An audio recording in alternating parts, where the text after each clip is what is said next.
আমার সংসার ছারখার করে দিলি মুখপুরি। একটা বাচ্চা জন্ম দিতে পারিস না, কোন কারণে তোকে আমার সংসারে রাখবো? বিয়ের 4 বছর পেরিয়ে গেল, আমার ছেলেকে বাবা হওয়ার সুখ দিতে পারলি না। অলক্ষী মেয়ে, আমার ঘরে যেদিন পা রেখেছিস ওই দিন থেকেই অশান্তি। সহজ সরল ছেলেটাকে ফাঁসিয়ে বিয়ে করলি। এই শয়তানকে কত বুঝাইছি এইটারে ডিভোর্স দে, আমার বোনের মেয়েকে বিয়ে কর। হারামজাদা শোনেনি, আমার সংসার নির্বংশ করলি তুই। বুবলি বেগম তিক্ত সুরে কথাগুলো একদমে বলেই খুন্তি ছুড়ে মারল মেঝেতে। তার শব্দে চারিপাশ ঝনঝন করে ওঠে। সকাল সকাল প্রতিদিন এই অশান্তি সহ্য হয় না নীলার। ইচ্ছা করে আত্মহত্যা করতে। এভাবে শাশুড়ি নিজের নাতি নাতনির কথা বলে আহাজারি করছে। এসব অপমান শুনে মেয়েটি আর সেখানে দাঁড়িয়ে থাকতে পারল না। কাঁদতে কাঁদতে দৌড়ে সেখান থেকে রুমের দিকে চলে যায়। রুমে গিয়ে বালিশ বুকে জড়িয়ে নীলা কাঁদতে কাঁদতে নিজের ভাগ্যকে দোষারোপ করছে। জীবনে শুধু একটাই অপূর্ণতা, নিজের একটি সন্তানের হাহাকার। রোজকার ঘটনা এটা। রাজু সকাল সকাল চলে যায় অফিসে। তৎক্ষণাৎ শাশুড়ি সুযোগ পেলেই মাতৃত্বের খোঁটা দেয়। তার কোনো ইচ্ছা নেই এত অপমান কুটুবাক্য শুনে এ বাসায় থাকার। শুধু রাজুর জন্যই মরে গিয়েও বেঁচে আছে। বাহিরে বের হলে রাস্তায় বাচ্চাদের দিকে কেমন মলিন মুখে তাকায় রাজু। তৎক্ষণাৎ নীলার বুক মোচড় দিয়ে ওঠে। সে কখনোই পারবে না রাজুকে বাবা হওয়ার সুখ দিতে।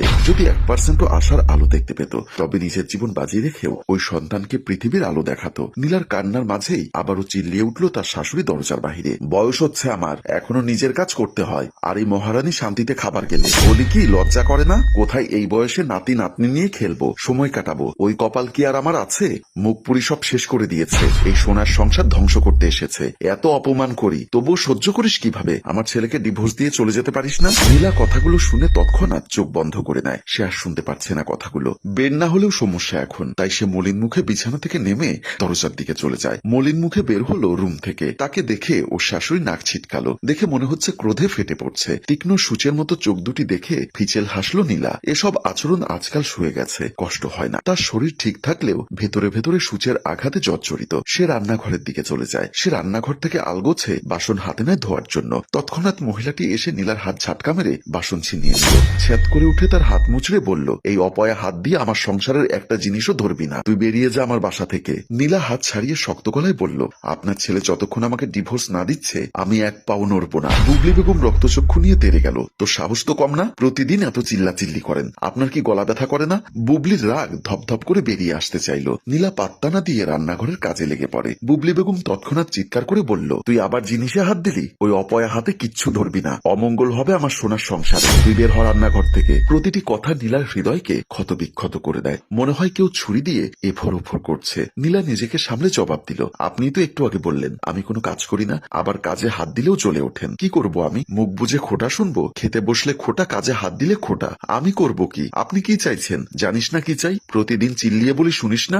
রাজুকে ডিভোর্স দে, এতেই আমি শান্তি পাবো। তুইও কথা শুনবি না। আপনার ছেলেকে বলুন ডিভোর্স পেপার রেডি করতে, আমি তৎক্ষণাৎ এ বাসার বাহিরে পা দিব। কিন্তু ভুলেও যদি রাজু ডিভোর্স না দেয় আমি এক পাও নড়বো না। আপনার সাথে এ বাসায় বিন্দুমাত্র থাকার ইচ্ছা নেই, শুধু রাজুর জন্যই আছি, এটাও আপনি জানেন। যা করার করুন। নীলা তেজি স্বরে কথাগুলো বলেই চোয়াল শক্ত করে হনহনিয়ে রুমের দিকে চলে যায়। রুমে ঢুকে দরজা শব্দ করে লাগিয়ে সেখানে পিঠ ঠেকালো। তার বুকের ভেতর চলছে। মেয়েটার শাড়ির আঁচল খামচে ধরে কেঁদে উঠল। আজ থেকে 4 বছর আগে এ বাসায় বউ হয়ে এসেছিল। তার স্বামী রাজুর সাথে প্রেমের মাধ্যমে বিয়ে হয়। কত ধুমধাম করে অনুষ্ঠান হয়েছিল বিয়েতে। সবার মতো তার ছোট্ট সংসার সুখেই যাচ্ছিল। জীবনটা রঙিন ছিল। শাশুড়ি কতই না আদর করে ডাকতো, নিজ হাতে খাইয়ে দিত। সেগুলো এখন অতীত। শ্বশুর প্রতি বছর দুবাই থেকে ছুটিতে আসতো, কিন্তু গত 2 বছর ধরে এদেশের কথা মুখেও তোলে না। সেও মনে মনে ক্ষুব্ধ তার প্রতি। মুখে না বললেও সবাই তার প্রতি অসন্তুষ্ট। বাপের বাড়িতেও পা দেওয়াই যায় না, গেলেই একগাদা কথা শুনতে হয় ভাগ্যের নির্মম পরিহাসে। হঠাৎ ঝড়ে সব লন্ডভন্ড হয়ে যায়। রঙিন জীবন নুয়ে পড়ে ধূসর বর্ণ ধারণ করে। সে কান্না করতে করতে দরজায় হেলান দিয়ে বসে পড়ে। ওদিকে বুবলি বেগম সোফায় বসে রাগে থরথর করে কাঁপে। মস্তিষ্ক ঘেটে বুদ্ধি করে কিভাবে এই অপয়া মুখপুরি মেয়েটাকে শেষ করা যায়। যতদিন মেয়েটা বেঁচে থাকবে তার ছেলেও দমবে না, দিব্যি নিশ্চুপে সংসার করে যাবে। মেয়েটা শেষ হলেই রাজু আবার বিয়ে করবে তার পছন্দের বোনের মেয়েকে। বুবলি বেগম মনে মনে ছক কষে রুমের দিকে চলে গেল। আজ সারাদিন খাওয়া দাওয়া বন্ধ করে শুয়ে রইল নীলা। নিজের ভাগ্যের উপর ধিৎকার জানায়। এ কেমন ভাগ্য তার? রাত 10টায় রাজু বাসায় পা দিতেই তার মা এসে ন্যাকা কান্না করতে করতে নীলার নামে একগাদা নালিশ করলো। রাজু টু শব্দও করলো না। সে জানে নীলা বাচ্চা জন্ম দিতে পারবে না বলে তার মা নানান ছলে মেয়েটাকে কথা শোনায়। এমনিতেই সারাদিন অফিস করে মেজাজ খারাপ, তার উপর প্রতিদিন মায়ের আবদার বিয়ে কর বিয়ে কর। সে আসলেই ক্লান্ত। সে ধীর পায়ে নিজের রুমের দরজায় করাঘাত করলো। দরজার সামনে যেতে বুবলি বেগম সেখানে এসে এবার ছেলের পাত্তা না পেয়ে চেঁচিয়ে উঠে বলল, তুই কি ওই মেয়েরে ডিভোর্স দিবি? রাজু রেগে তাকিয়ে শক্ত গলায় বলল, কেন, কি সমস্যা? একটা সন্তান ছাড়াই আমি সুখে আছি নীলাকে নিয়ে। আমাদের তো প্রবলেম হচ্ছে না। তোরে ওই মেয়ে জাদু করছে বাপ। ওই অলক্ষণে মাইয়ারে বাসা থেকে বাইর কর। বিয়ের আগে তুই আমারে ছাড়া কিছুই বুঝতি না, আর এখন ওই মেয়ে তোরে আমার তোমার কাছ থেকে সিনাই আনিছি আব্বা।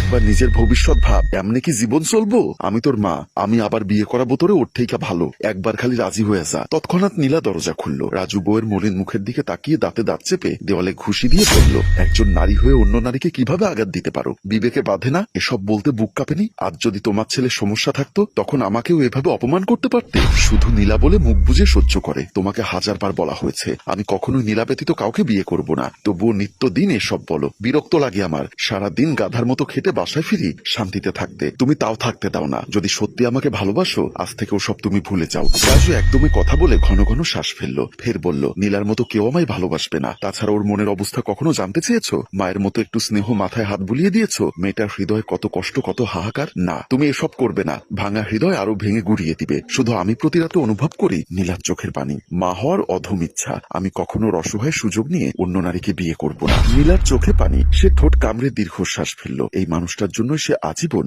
অপমান, তুচ্ছ তাচ্ছিল্য সহ্য করতেও রাজি। সে ঠোঁটের কোণে হাসি টেনে সামনে তাকিয়ে দেখলো বুবলি বেগম আক্রোশ হয়ে তাকিয়ে। রাজু রাগে গজগজ করছে। রাজুকে নিয়ে নীলা ভেতরে ঢুকে যায়। বুবলি বেগমও রাগান্বিত মুখে সেখান থেকে চলে যায়। রাজু রুমে প্রবেশ করে হাতের ব্যাগ বিছানায় রাখলো। গায়ের কোট শার্ট ছুঁড়ে মারলো রুমের কোণে। নীলা রাজুর সামনে দাঁড়ালো। রাজু হঠাৎ তাকে জাপটে জড়িয়ে ধরে অপরাধী সুরে বলল, মা তোমায় আজু বকেছে তাই না? নীলা আলতো করে রাজুর পিঠে হাত রাখলো। বুকে তীব্র যন্ত্রণা চেপে রেখে কোমল কণ্ঠে বলল, না। রাজু দুহাতের মাঝে নীলার মুখ রাখে। সারা মুখে চুম্বন করে বলল, তোমার চোখে আমি স্পষ্ট মিথ্যে দেখতে পাচ্ছি। সত্যি বলো নীলা। নীলা মুখ নত করে ফেললো। রাজুর ঘামযুক্ত বুকে হাত রেখে বলল, ফ্রেশ হয়ে এসো, খাবার বাড়ছি, পরে খাবো। রাজুর শক্ত জবাব। নীলা নিজেকে ছাড়াতে চাইল স্বামীর বাঁধন থেকে, কিন্তু সফল হলো না। কিছু সময় পর মেয়েটি রাজুর চোখে চোখ রেখে বলল, একটা কথা বলি, রাগ করো না। রাজু ধীরে ধীরে বউয়ের ঘাড়ে মুখ ডুবায়। নিচু কণ্ঠে বলল, কি বলবে? এমন কিছু বলো না যেটাই আমার রাগ হয়। নীলা চোখ বন্ধ করে নিজেকে প্রস্তুত করে এরপর প্রতিদিনের ন্যায় মলিন কণ্ঠে বলল, আমি তো কখনো মা হতে পারবো না। তোমারও কষ্ট হয় আমি বুঝি। শুধু আমার সামনে খুশি থাকার নাটক করো। আমার কথা চিন্তা করে কিছু বলো না। দেখো মা কিন্তু ঠিকই বলেছে, এ বাসার উত্তরাধিকার কে হবে? তুমি না হয় বিউটিকে বিয়ে করো, আমি বাপের বাড়ি চলে যাব। বিশ্বাস করো, তুমি বিয়ে করলে সবচেয়ে শান্তি আমি পাবো। রাজুর শরীর দাও দাও করে জ্বলে ওঠে। সে এক ঝটকায় নিজেকে ছাড়িয়ে হুঙ্কার ছেড়ে বলল, আর একটা কথা উচ্চারণ করবি না। তুই আর মা শান্তিতে এখানে থাক, আমি বেরিয়ে যাব বাসা থেকে। কতবার বলেছি একদম বিয়ের কথা মুখে আনবি না, তবুও প্রতিদিন আমাকে খেপিয়ে দিস। সারাদিন অফিস শেষে একটু শান্তিতে বাসায় থাকবো, তাও দুই মহিলা অশান্তি দিতে লেগে পড়িস। কতবার বলবো আমার বাচ্চা লাগবে না? তুই আছিস, সারা জীবন এভাবেই কেটে যাবে। নীলা দৌড়ে এসে শক্ত করে জড়িয়ে ধরল। কান্না মিশ্রিত কণ্ঠে বলল, তুমি মুখে না বললেও আমি বুঝি খুব কষ্ট হয় তোমার। কোনো বাচ্চা দেখলে তেমন পাগলামি করো। আমি আসলেই অপয়া, একটা বাবু দিতে পারছি না। তোমার যোগ্য নই আমি। রাজু ঘন ঘন শ্বাস ফেলে নীলার বাহু শক্ত করে চেপে ধরে বলল, ভেবেছিলাম তুমি আমাকে বুঝবে, কিন্তু আমি ভুল। ধরো তোমার জায়গায় যদি আমি থাকতাম তবে আমাকে ডিভোর্স দিতে পারতে, অন্য ছেলের ঘরে সুখে সংসার করতে। তুমি স্বার্থপর হলেও আমি নই, তোমাকে সত্যি ভালোবেসেছি। নীলার হৃদয় কেঁপে ওঠে। সে মাথা ঝাঁকিয়ে না করল। রাজু মলিন হেসে ব্যথিত সুরে বলল, ওকে ফাইন, আমি বিয়ে করলাম। তারপর যদি বাচ্চা না হয় তখন কি আর একটা বিয়ে করবো? নীলা মুখ তুলে তাকালো। রাজু গালে হাত দিয়ে অশ্রুসিক্ত চোখে বলল, আমার খুব কষ্ট হয় রাজু, রোজ রোজ মায়ের কথা সহ্য হয় না। ভেতরে ভেতরে তো সেই কবেই মরে গেছি, শুধু দেহটা বাকি আছে। কেন একটা বাবু আমাদের হলো না? মাঝে মাঝে মরে যেতে ইচ্ছা করে। ওদিকে সিঁড়ি দিয়ে উঠছে ওয়েস্টার্ন ড্রেস পরা একটি মেয়ে। হতে পারে সেই বুবলি বেগমের ভাইয়ের মেয়ে বিউটি। তাহলে কি রাজু ফেসে যাবে এই খেলায়? আর এখানেই স্ত্রীর স্বামীর প্রতি ভালোবাসা ও শাশুড়ির দুষ্টু বুদ্ধি দেখিয়ে আমাদের গল্প শেষ হয়। সম্মানিত ভিউয়ার্স, শাশুড়ি বৌমার এই যুদ্ধে কে জিতবে? শেষটাই বা কি হতে চলেছে? বিউটিকে কি বিয়ে দিবে ছেলেকে? সবটা জানতে কমেন্ট করুন দ্বিতীয় পর্বের জন্য। মনে রাখবেন, গল্পের বেশি ভিউজ না হলে দ্বিতীয় পর্ব পাবেন না। গল্পটির ভাবনা ও পরিচালনায় হাশেম রাজু, চিত্রগ্রহণ শিহাব ও শাকিল, প্রযোজনায় মঞ্জুর মোর্শেদ মিউজিক প্লাস। ধন্যবাদ।